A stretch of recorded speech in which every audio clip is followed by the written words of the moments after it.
Welcome to the Young Crones Cafe, where you can get a magic brew full of all sorts of information, both witchy and practical. Grab a cup of coffee and join us. I'm Elizabeth, a wordsmith. And I'm Dave, a modern-day sage. We are going to talk about various witchcraft and life topics from a slightly more mature perspective, at least most of the time. Thanks for joining us. Here's a little something from the Young Crones Cafe to get you through until our next regularly scheduled episode. Next week will be the dark times of the moon, and that's back in the middle. On the darkest night is when we will celebrate the ritual of Ingress for the times of Samhain.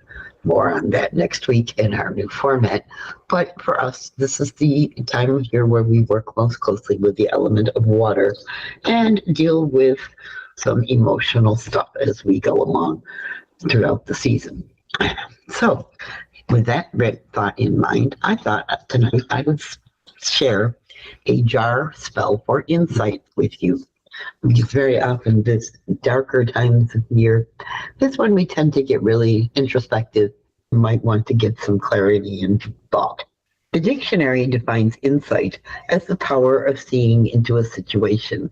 It doesn't mention what you do with this information when you get through finding it, however. Psychology talks about suddenly figuring out a solution to a problem without understanding exactly how it happened. Some people feel it is being able to see the relationships between cause and effect more clearly. However you define insight, sometimes you can really use some when confronted with a situation you are not sure how to manage, or just need a different way of looking at things, which is what this jar spell is intended to encourage. Your intent is, I gain a clearer understanding about something important. Now, your ingredients.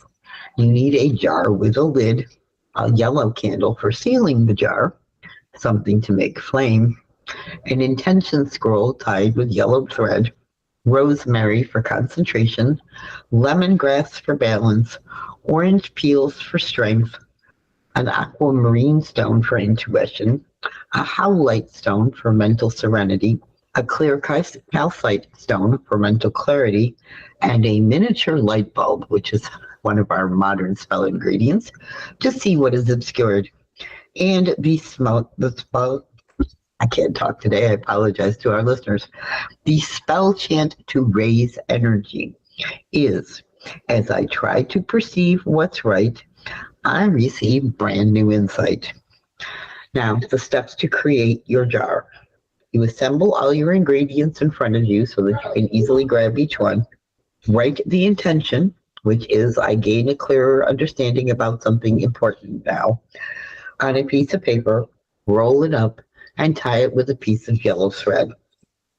Blow 3 breaths into your jar, 1 for body, 1 for mind, and 1 for spirit to connect you to your jar.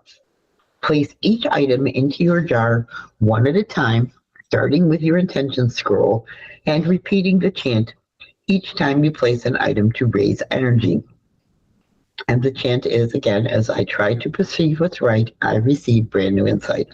When all your items are placed, close the jar, light the candle, and seal it with the wax while saying, my mind is open and I now do perceive. As I will, so mote it be.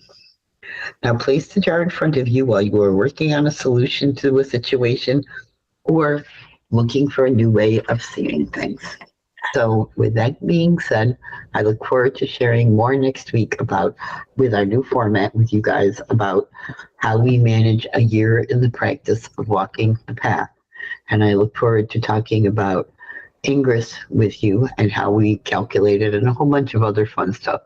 So until next time, may you find mirth and reverence in all things.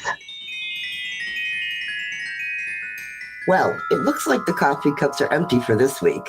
We hope you join us again next Tuesday. But you can find us at our website, 2youngcrones.com. That's the number 2, Young Crones. We'd love to have you join our growing online Discord community. Check out our new Patreon presence. Just look for Young Crones Cafe. Through Patreon, you'll be able to make it to our Discord. We are also Young Crones Cafe on Twitter and Facebook. Until then, remember, we are witches who work with energies to effect change. We are believers in both immanent and transcendent divine. We are celebrants of the passage of the solar and lunar cycles. We are hedge walkers who pass back and forth between the worlds of the magical and the mundane. We are seekers of knowledge. And we are walkers of a spiritual tradition we call the Path. So mote it be. So mote it be.